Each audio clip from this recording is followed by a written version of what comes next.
माना कि तेरी दीद के काबिल नहीं हूं मैं। माना कि तेरी दीद के काबिल नहीं हूं मैं, तू मेरा शौक देख, मेरा इंतजार देख। सलाम, नमस्ते, सत श्री अकाल। मैं हूं आपके साथ हर्षिता मिश्रा और आप देख रहे हैं टाइम्स मेल। हमारे देश में पूंजीवाद का सबसे बड़े अवतार कौन हो सकते हैं? हमारे देश में ऐसा कौन है जिसके आगे पूरी की पूरी हुकूमत ही झुकने को तैयार रहती है? ऐसा कौन है जिसके फायदे के लिए ही कानून बनाए और खत्म किए जाते हैं? ऐसा कौन है जिसे लोन देने वालों की लाइन लगी होती है? ऐसा कौन है जिसे कर्ज देकर अमीर बनाया जाता है, जिसे रेल से एयरपोर्ट और कई सरकारी विभाग थमा दिए जाते हैं? इस फेहरिस्त में कई नाम शामिल हैं, जिनमें सबसे ऊपर नजर आते हैं गौतम अडानी, यानी मोदी जी के प्रिय मित्र, जिनको मोदी जी से दोस्ती की वजह से बहुत से फायदे मिले हैं, पर उन पर कोई आंच नहीं आती। भारत की एजेंसियां तो अडानी साहब को सत्यवादी राजा हरिश्चंद्र मानते हैं, पर अडानी साहब सरकारी एजेंसियों की नजर में सती सावित्री हैं। पर अमेरिका वाले अडानी साहब को वैसे नहीं समझ रहे जैसे भारत की एजेंसियां समझती हैं। वो ना तो अडानी की पूजा करते हैं और ना ही अडानी को देवतुल्य मानते हैं। पर इतना तो है कि अमेरिका की एजेंसियां बाल की खाल निकालने में माहिर हैं। अब अमेरिका की अदालत ने गौतम अडानी को नए साल पर नया सौगात दिया है। न्यूयॉर्क की एक कोर्ट ने गौतम अडानी समेत अन्य लोगों के खिलाफ अरबों रुपए की रिश्वतखोरी के आरोप के 3 मामलों की सुनवाई एक साथ करने के आदेश दिए हैं। कोर्ट ने आदेश दिया है कि इन मामलों की सुनवाई एक ज्वाइंट मुकदमे में एक साथ की जाएगी। जिन मामलों की सुनवाई एक साथ की जाएगी उनमें यूएस बनाम अडानी और अन्य, सिक्योरिटी एंड एक्सचेंज कमीशन बनाम अडानी और अन्य, और एसईसी बनाम कैमनेस शामिल है। कोर्ट ने यह फैसला तब दिया जब पाया कि ये मामले एक जैसे आरोप और लेन देन से जुड़े हुए हैं। कोर्ट ने कहा कि यह फैसला जुडिशियल एफिशिएंसी को बढ़ावा देने के लिए लिया गया है। ये सभी मामलों को जिला जज निकोलस जी गैरोफिस को सौंपेगा, जो अडानी के खिलाफ आपराधिक मामले की भी देखरेख कर रहे हैं। कोर्ट के कर्मचारियों को मामलों का फिर जायजा लेने के लिए कहा है। अडानी और अन्य पर राज्य पावर डिस्ट्रीब्यूशन कंपनियों के साथ सोलर एनर्जी कॉन्ट्रैक्ट हासिल करने के लिए 265 मिलियन अमेरिकी डॉलर की रिश्वत देने का आरोप है।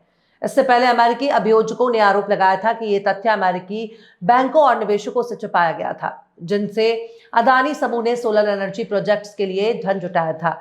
हालांकि अडानी ग्रुप इन आरोपों का निराधार बताते हुए खारिज कर चुका है, पर खुद को बेगुनाह बताने से कुछ भी नहीं होने वाला है, क्योंकि अमेरिका की अदालतों में अडानी को केस का सामना करना ही पड़ेगा। 24 अक्टूबर 2024 को न्यूयॉर्क की फेडरल कोर्ट में यह केस दर्ज हुआ था। फिर 20 नवंबर को इसकी सुनवाई में गौतम अडानी, उनके भतीजे सागर अडानी, विनीत एस जैन, रंजीत गुप्ता, साइरल कैबिनेस, सौरभ अग्रवाल, दीपक मल्होत्रा और रुपेश अग्रवाल को आरोपी बनाया गया। गौतम अडानी और सागर के खिलाफ गिरफ्तारी वारंट भी जारी किया गया है। सागर अडानी ग्रीन एनर्जी लिमिटेड के अधिकारी हैं, पर बात सिर्फ अमेरिका अदालत तक ही सीमित नहीं है। नया साल शुरू होते ही गौतम अडानी को तमिलनाडु सरकार ने जोरदार झटका दिया। तमिलनाडु विद्युत वितरण निगम ने अडानी एनर्जी सॉल्यूशंस लिमिटेड को जारी स्मार्ट मीटर खरीदने के ग्लोबल टेंडर को कैंसिल कर दिया। केंद्र सरकार की रिवाइज्ड डिस्ट्रीब्यूशन एरिया प्लान के तहत स्मार्ट मीटर उपलब्ध कराने के लिए अगस्त 2023 में 4 पैकेज के रूप में टेंडर जारी किए गए थे।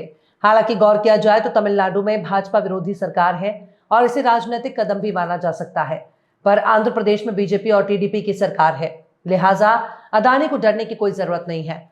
गौर किया जाए तो तमिलनाडु से टेंडर कैंसिल होने के बाद आंध्र प्रदेश से अडानी के लिए राहत की खबर आई है, क्योंकि आंध्र प्रदेश की नायडू सरकार ने अडानी ग्रुप की ग्रीन एनर्जी कंपनी पर अब कोई कार्यवाही न करने का फैसला लिया है।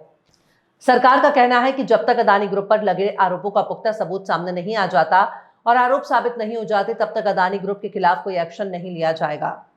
मीडिया रिपोर्ट के मुताबिक मुख्यमंत्री चंद्रबाबू नायडू ने विजयवाड़ा में पत्रकारों से कहा कि जब तक पुख्ता सबूत नहीं मिल जाते, हम समूह की कंपनी को दिए कॉन्ट्रैक्ट के हाथ पीछे नहीं खींच सकते, क्योंकि ऐसा करने पर राज्य सरकार को भारी भरकम पेनल्टी भरना पड़ सकता है।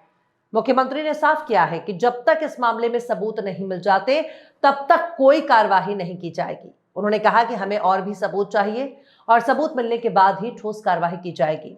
हालांकि इन सब की वजह बस एक अमेरिकी कंपनी है, जिसका अब तक अडानी ने कुछ भी नहीं बिगाड़ सके, लेकिन उस कंपनी ने अडानी के पूरे साम्राज्य को हिलाकर रख दिया। बीते साल अमेरिकी शॉर्ट सेलर फर्म हिंडनबर्ग ने अडानी पर नजर टेढ़ी कर रखी है। इसने अडानी ग्रुप को बहुत नुकसान पहुंचाया। हिंडनबर्ग की रिसर्चर रिपोर्ट पब्लिश होने के बाद बीते साल जनवरी 2023 से ही अडानी की तरक्की शक के दायरे में आ चुकी है, जिसके अब तक कई बुरे नतीजे सामने आ चुके हैं। गौतम अडानी की कंपनी की बॉन्ड के जरिए $60 करोड़ जुटाने की योजना बनाई थी, लेकिन अमेरिका में लगे आरोपों के बाद ग्रुप ने स्टेटमेंट जारी कर इस प्लान को रद्द करने का ऐलान कर दिया। हिंडनबर्ग की रिपोर्ट आने के बाद भी अडानी ग्रुप ने अपने एफपीओ के जरिए 20,000 करोड़ रुपए जुटाने के प्लान को कैंसिल किया। वहीं केन्या ने भी गौतम अडानी को झटका देने में देर नहीं की। केन्या ने अडानी ग्रुप के साथ अपनी 2 बड़ी डील कैंसिल कर दी है। इनमें पहले रद्द किए गए सौदे की कीमत $700 मिलियन थी, जिसमें पावर ट्रांसमिशन लाइनों का निर्माण शामिल था। वहीं दूसरे सौदे की कीमत $1.8 अरब थी, जो एक इंटरनेशनल एयरपोर्ट के लिए था। इन कॉन्ट्रैक्ट्स के लिए कंपटीशन करने वाली एक चीनी कंपनी थी। 1 महीने पहले भी खबर आई थी कि बांग्लादेश की यूनिस सरकार अडानी प्रोजेक्ट को चेंज करने वाली है, पर बात सिर्फ यहीं तक सीमित नहीं है। ऑस्ट्रेलिया में भी अडानी ग्रुप पर संकट के बादल मंडरा रहे हैं। वहां अडानी ग्रुप के खिलाफ लंबे समय से विरोध हो रहा है। 1 महीने पहले ही खबर आई थी कि ऑस्ट्रेलिया में अडानी की कंपनी के खिलाफ शिकायतें दर्ज की गई हैं। उनकी कोयला यूनिट में मानवाधिकार हनन और नस्लवाद को लेकर अडानी की कंपनी पर गंभीर आरोप लगे हैं। ऑस्ट्रेलियाई मानवाधिकार समूह ने अडानी के कर्मचारियों ने आदिवासी समूह के सदस्यों को अडानी की करमाइकल कोयला खदान के पास के झरनों तक जाने से रोकने का इल्जाम लगाया। हालांकि भारत में अभी भी अडानी ग्रुप खूब फायदा कमा रहा है। अंबुजा सीमेंट भी अडानी ने खरीद रखी है। कई सीमेंट कंपनियों पर अब अडानी का कंट्रोल है। अडानी की कमाई और तरक्की पर हमें कोई शक नहीं है, पर विपक्ष अक्सर अडानी ग्रुप पर गंभीर आरोप लगाता रहता है। यहां तक कि अडानी पर सवाल उठाने पर कई सांसद पिछले लोकसभा सत्र के दौरान सस्पेंड कर दिए गए। संसद में अडानी और बीजेपी के रिश्तों का जिक्र करना भी ठीक नहीं माना जाता, पर इसके पीछे कई वजह हैं। जिस तरह से केंद्र में मोदी जी की सरकार आने के बाद लगातार हर ठेके अडानी ग्रुप के थमाए जा रहे हैं, उसने सोचने पर मजबूर कर दिया कि आखिर अडानी में कौन सा सुरखाब के पर लगे हुए हैं, जिसकी वजह से तमाम बड़े ठेके अडानी की कंपनियों को मिल रहे हैं। गौतम अडानी और मोदी जी की दोस्ती कोई आज से नहीं है, बल्कि गुजरात से ही मोदी और अडानी की दोस्ती चल रही है। प्राइवेट प्लेन में अडानी और मोदी की तस्वीरों को विपक्ष ने अपना हथियार भी बनाया था, पर जिस तरह से रेल से लेकर रेलवे स्टेशन और यहां तक एयरपोर्ट भी अडानी के हवाले कर दिए गए, उसने पूरे देश को हैरत में डाल दिया। भारत की सरकारी कंपनियों को जो ठेके मिलने चाहिए थे, उन ठेकों को अडानी की कंपनी को थमा दिया गया। क्या इसके पीछे भी मोदी और अडानी की दोस्ती हो सकती है? हर सेक्टर में अडानी साहब हाथ आजमा रहे हैं, उनको ठेके भी मिल रहे हैं, पर ऐसी क्या वजह है कि सिर्फ अडानी साहब ही तरक्की कर रहे हैं? क्या अडानी ग्रुप के अलावा भारत में कोई कंपनी नहीं है? सिर्फ अडानी को ही सारे ठेके क्यों मिल रहे हैं? ऐसे बहुत से सवाल हैं जिसका जवाब नहीं मिल रहा है। पर आने वाले वक्त में अमेरिकी अदालत का केस कोई बड़ी मुसीबत ना लेकर आए, वरना वो अमेरिका है, भारत नहीं, जहां अडानी साहब का बोलबाला हो। बहरहाल चलते चलते आखिर में अकबर इलाहाबादी ने भी क्या खूब फरमाया है, बलाएं लेते हैं उनकी, हम उन पर जान देते हैं। बलाएं लेते हैं उनकी, हम उन पर जान देते हैं। ये सौदा दीद के काबिल है, क्या लेना है क्या देना। फिलहाल इस खबर में बस इतना ही। इस खबर को आप हमारे साथी शम्स तबरेज़ की कलम से सुन रहे थे। आपको कैसा लगा कमेंट बॉक्स में जरूर बताइएगा। वीडियो पसंद आए तो लाइक करें।